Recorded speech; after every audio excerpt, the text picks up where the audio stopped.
Yo, it's Yumzy, and I need to talk to you guys about video games. If you've seen any of my other stuff on my channel, then you would know that it's heavily edited and it takes me a really long time to make. So I thought of the genius idea to make shorter, more lax videos in the meantime while I'm working on my bigger projects.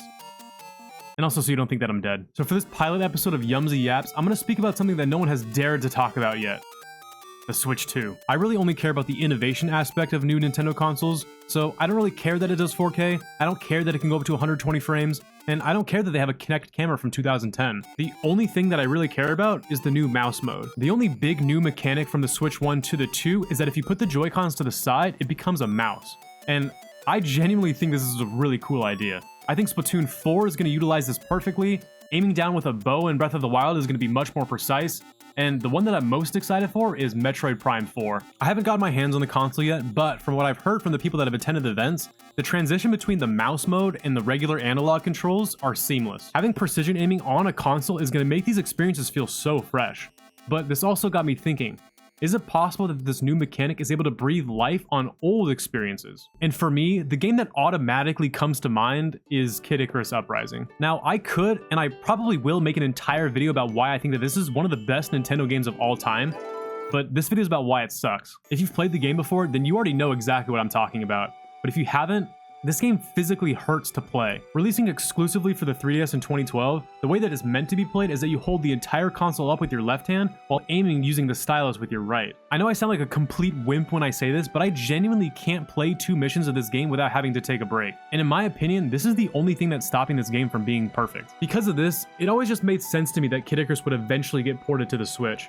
But as time went on, it became more and more apparent that that wasn't going to happen. But now, I truly believe that the Switch 2 is the best and probably the only time that we're ever going to get a port for this game. I imagine the air battles working flawlessly utilizing the Joy-Con's mouse mode, and when it transitions to land battles, you switch to the regular analog controls. And even if I'm wrong and it's the other way around, you have the option to choose whatever playstyle you find the most comfortable. If this were to actually happen, this would be the absolute, undisputed, definitive way to experience Kid Icarus Uprising. But how realistic is that?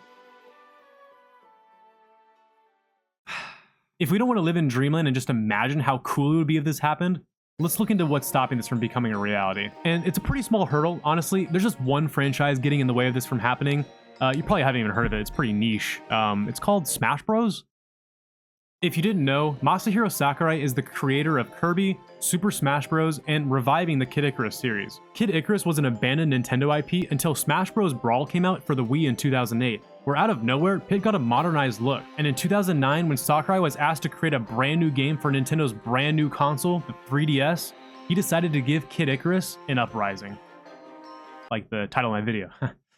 I just said the title of my video. The game came out in 2012, and that was it.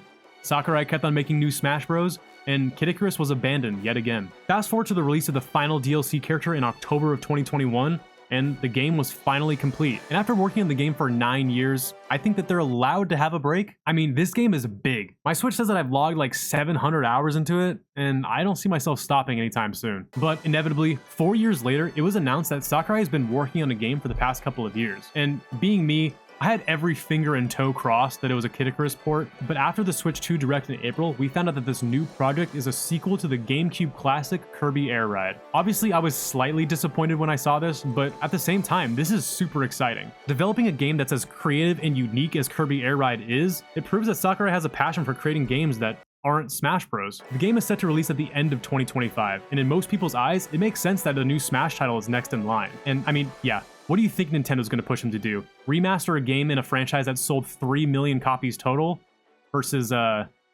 70 million? So although Smash Bros. Is the only reason why Kid Icarus Uprising was made in the first place, nowadays, Smash Bros. Is the only thing preventing it from rising again. But hold on, I have a really stupid theory. What if Smash Ultimate got the Mario Kart 8 treatment? Mario Kart 8 was released for the Wii U in May of 2014. After Nintendo's flop era was over, they decided to give the game another shot, and ported the game over with all of the DLC included into one package. Now, I know, the main difference here is that Smash Ultimate definitely didn't flop. It's genuinely one of the most impressive gaming accomplishments of all time. Wouldn't it seem like a waste to move on from it so soon? That's why I'm predicting the game Smash Ultimate?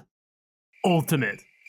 This Switch 2 version would elongate the game's life exponentially by including all the DLC, having a higher frame rate and resolution, and if they wanted to, create Fighters Fast 3 and 4 like how they did with Mario Kart 8's booster cores. I mean, if it took them 11 years to make a new Mario Kart game, what's stopping them from doing the same with this franchise? Overall, the odds of Kid Icarus Uprising coming to the Switch 2 is pretty low, but I genuinely have such a passion for this game. I was 10 years old when this game came out, and it genuinely created such a lasting impact on me. It really feels like yesterday that I was riding my bike to GameStop to pick up my pre-order. So I don't really care how dumb I sound coming up with these theories, because if it means that people get to experience this game for the first time and comfortably, I'm gonna keep on hoping.